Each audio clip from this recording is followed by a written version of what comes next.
Number one, the danger is don't self-diagnose too much, because if you self-diagnose wrongly, you will self-treat wrongly also.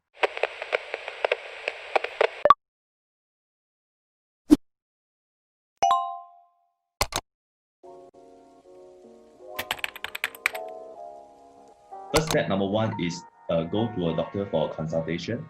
Usually they will take some photographs, x-ray, or like a scan model of your teeth. So from there, we'll kind of just work out what are the treatment that you need. If you need any filling, cleaning in the first place, if you need to have any extraction. So they will go through this sort of treatment plan with you, and maybe different type of braces. And then if you pick conventional braces, you bond the brackets on them. And then you'll come back monthly for your adjustment and tightening, where they may adjust the wires, they may put some hooks and rubber bands. Usually the first step is we have to establish that your teeth are healthy, because unhealthy teeth actually is very hard for the braces to glue on. Once the teeth are healthy, we'll clean them, and then we actually use a chemical agent to clean the teeth, to treat the surface, to allow a cement from the braces to glue onto the teeth, and then we harden it with like a blue color light. And once it's on, it's actually very strong.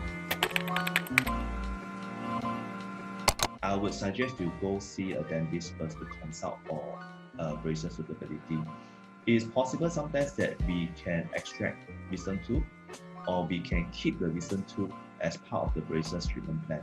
So if I know that I'm going to extract this tooth, I may use it as a form of anchorage to help the other teeth to move faster. It will definitely be painful with traditional braces. There's no way around it. It just depends a bit on the individual tolerance.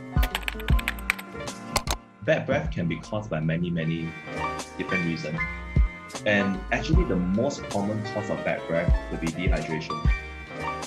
Not drinking enough water. And you see me drinking water all the time.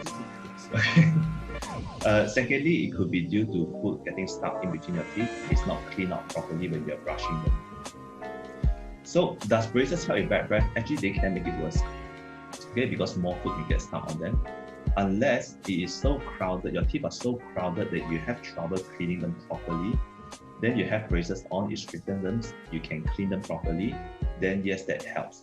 But by and large, it is not a solution to bad breath without finding out the cause of the bad breath first. Step 1 for Invisalign or braces will be the same, because I will see you for consultation to discuss what you actually want to do, what is it actually that bothers your teeth. Sometimes you may want Invisalign, but it may not be suitable for what you're actually looking for, or your problems can be solved entirely in a different way. Okay, but anyway, it will be taking photos, x-ray, do an examination, discuss the treatment plan, and then we will order the aligners once we are happy with how we want to do the treatment. And then you will have it fitted on. And then we will do any extra thing along the way, such as maybe we trim the teeth a little, we stick a little attachment onto the teeth, or like an elastic bands.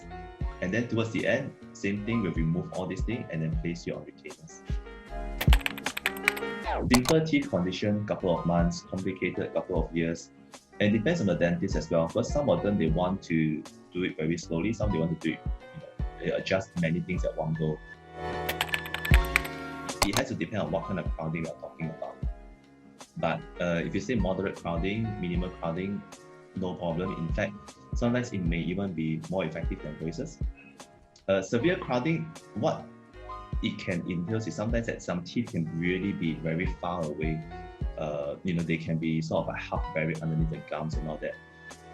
It doesn't mean that you cannot do Invisalign, but you may need some extra work of this tooth. So you may need to attach like a rubber band or like a wire just to pull the tooth out. I used to think that 100% no. Okay, then I started to encounter people from different countries. So if you speak a certain language, I think maybe Spanish with a very strong S sound, it could be a small problem with this thing. Okay, most Singaporean local residents, no issues. You may feel it's a bit weird for the first 2 or 3 days, or if your teeth used to have a very big gap, and you are very used to sticking with the gap there, and you start wearing Invisalign and the gap closes, you will need to sort of adapt to it. Okay, but most people, you can just hear it and you can just self-adjust. So just for the first few days usually. Please don't be disheartened if you don't see much progress at the start. I would say that the most important thing is how much time it takes for you to finish the whole treatment. It can look fairly fast at the start, but then if it took like, many years, then what's the point, right? So sometimes the most efficient way for you to finish the whole course of treatment is to move the back teeth first, okay, to get the foundation ready, and then finish with the front teeth right at the end. So don't be disheartened by it. Ask your dentist can explain to you why he's doing a certain thing.